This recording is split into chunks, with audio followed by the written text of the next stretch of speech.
Hi, hello, my name is Katlyn Mothersell, aka Katie, and today we're going to be covering the beautiful Alice Walker's The Color Purple.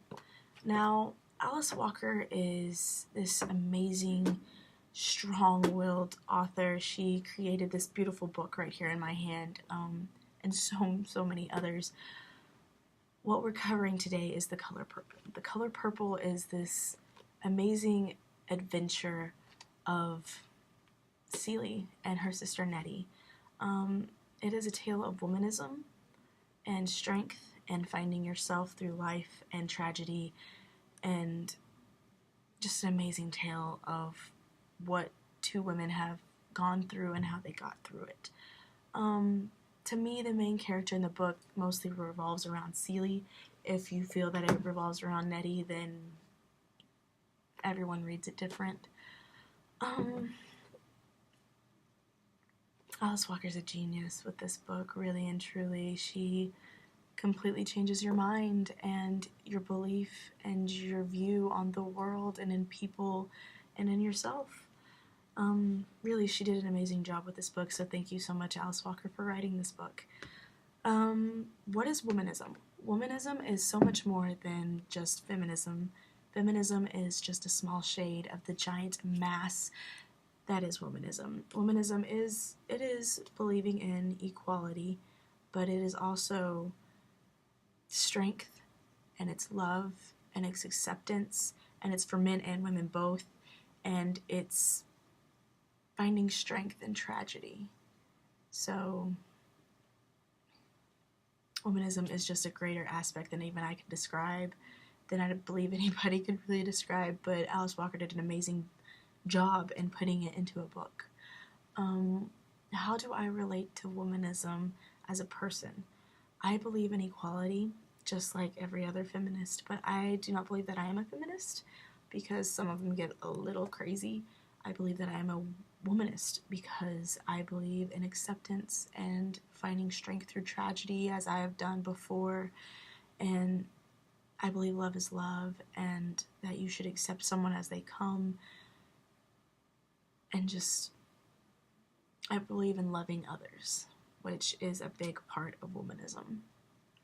Today we're actually going to be talking about the social corruption that is in The Color Purple, or more, I should say, that The Color Purple kind of covers. It stood out to me more than anything else in this book. What is social corruption? Social corruption it's many things. It is how society alters how you look at almost everything. It's how it changes you as a person, how you see things, how you think you're supposed to act. A big social corruption is gender roles. Gender roles are a huge social corruption that not only changes your view on men and women alike, but also on sexuality, how it makes you feel about yourself, what you think you're supposed to do with your life. So that's social corruption. Now let's get to it. So who are the characters in this book and what are their social corruptions? Well, there is Celie, who is our main character. Celie, her forefront to me is that she is loving. Many will say that she is insecure, or she is weak, or she thinks that she's weak. But to me, I think that Celie is loving because she loves her sister, and she wants her sister to have a better life. And she fears for her sister whenever she leaves that she's going to get raped or that she's going to get abused. To me, that's very loving. She also loves Shug Avery, who is crazy. Let's face it, Shug is insane. She loves Sophia, this strong woman that I think Celie kind of sees as a mentor figure. I think that she also, in some weird way, loves Harpo and Mr. as well. So to me, Celie is loving, but her social corruption is what abuse has done to her. I would say that her social corruption is that, well, how do I put this into words? Her anger. She doesn't feel anger, which is insane to me because I get angry about everything and anything. As a human being, we all do, but Celia feels no anger. She has been hurt so much to the point where she can't get angry. She doesn't feel it anymore. And one of the most powerful sentences I've ever heard that I ever read in the book was what she said, and it was, "I can't remember the last time I was angry." Those few words strung into one little sentence are so strong and so meaning and powerful and motivating in a way. It makes you hurt for somebody who can't even feel the simplest things like anger. So that's Celie's social corruption. Another character we have is Nettie. Nettie is the sister of Celie and one of our other main characters of the book. Nettie's forefront is that she is intelligent and beautiful. She is this very smart girl who's also very compassionate because she wants the best for her sister and for her sister to get out of a loveless everything. She's also very compassionate in a point where she goes and she helps other people she doesn't even know. But her social corruption is what her intelligence and beauty have given her. And that is that she has never went through hardship. She doesn't know what it's like to be Celie or the hardships that Shug, Avery, and Sophia have gone through. And that's because she's outwardly beautiful. But that is Nettie's social corruption. Another character we have is Mr., or if you'd like to refer to him as Albert, who is also the husband of Celie. His social corruption and his forefront to me are the exact same thing. He is selfish, but also he is a follower.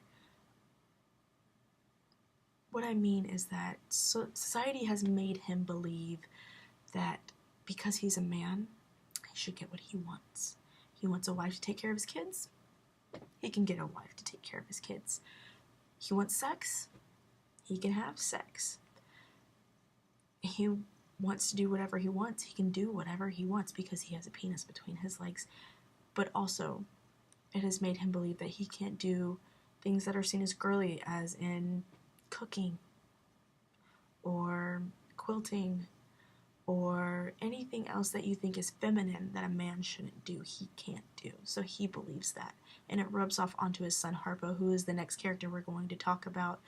Harpo's forefront and his social corruption are the exact same thing as fathers to me.